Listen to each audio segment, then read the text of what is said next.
اتعلمت ان الاحترام في التعامل مش معناه خالص الاستسلام والسلبية. يعني مثلا اللي قدامك ما بيكونش مقتنع تماما بالكلام اللي انت بتقوله له، ووجهة نظره مختلفة عن وجهة نظرك، بس بيناقشك وبيجادلك باحترام، ما يخليكش تمسك عليه اي غلط. احنا كنا اتكلمنا قبل كده عن اهمية الاختلاف في الرأي، وانك تقدم وتسمع افكار جديدة عليك، وان دي حاجة صحية للتطور والنجاح. وطبعا زي ما قلنا قبل كده انك ممكن تقدم الافكار دي وتتهد.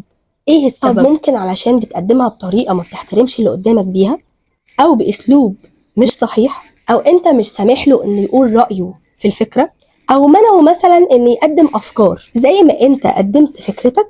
خلي غيرك يقدمها. انت لو ما عملتش كده فانت هتبان انك كاره التيم التاني.